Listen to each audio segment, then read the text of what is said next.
Rachel announced. "So now you need to get off." Orly grinned, but didn't budge. Rachel glanced at Audra as Orly's end of the teeter-totter rose and Audra's end dropped. "Can I take your place?" Audra pushed a strand of dark hair under her cap and shook her head. "Sorry, Rachel, but I'm having too much fun." Rachel tapped her foot impatiently. If she'd known this would happen, she wouldn't have gotten off the teeter-totter. She would have waited until recess was over to get a drink. Suddenly, Orly leaped off the teeter-totter, sending Audra thudding to the ground. Audra squealed. "That wasn't nice. You should have warned me that you were getting off." "I decided I was thirsty." Orly snatched the cup out of Rachel's hand and drank. "Ah, that's better." "Aren't you worried about germs?" Audra asked as she scrambled off the teeter-totter. "Nope." Orly took another drink and handed the cup back to Rachel. "Ew." Audra wrinkled her nose. "That's so ekelhaft. Disgusting." Rachel pushed the cup at Orly.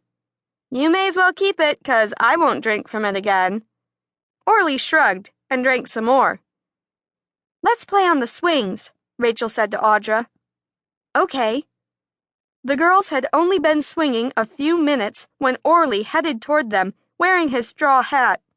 He stopped in front of the swings, swayed back and forth, and fell on the ground. The paper cup flew out of his hand and landed in a clump of weeds. His straw hat flew off his head and landed in the dirt. Rachel rushed over to Orly and dropped to her knees. "Orly, what's wrong?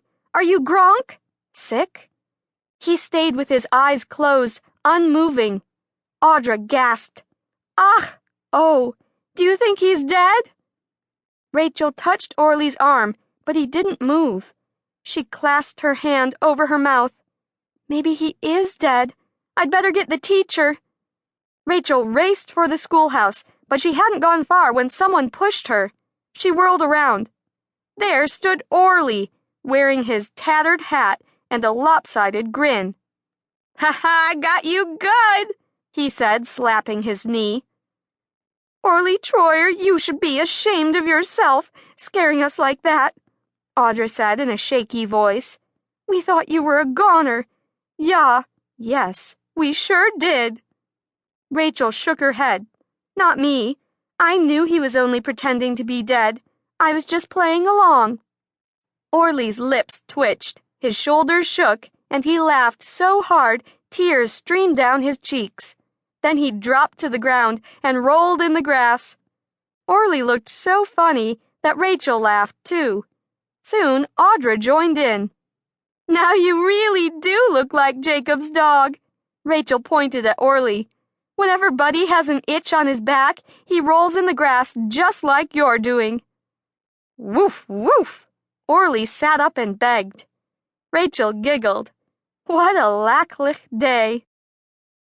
When Rachel and Jacob got home from school that afternoon, Rachel still felt like laughing.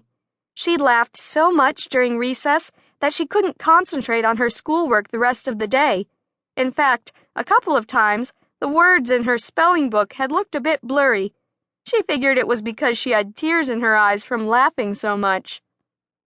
"How come you're wearing such a silly grin?" Jacob asked. "I just feel happy today." Jacob stared at Rachel a few seconds. Finally, he shrugged and opened the door. "We're home, Mom."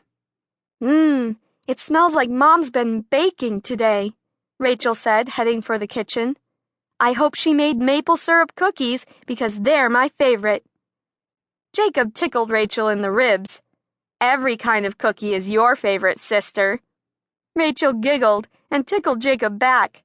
He snickered. "Stop that. You know how ticklish I am, especially my ribs." "Then you shouldn't have started it." "What's all this silliness about?" Mom asked when they entered the kitchen. "Rachel's in a lacklich mood today," Jacob said. Mom removed a tray of cookies from the oven and placed them on the counter. "It's good to be in a laughable mood. When we laugh, it makes us have a happy heart," she said, peering over her metal-framed glasses at Rachel. Rachel nodded and smiled. "I've had a happy heart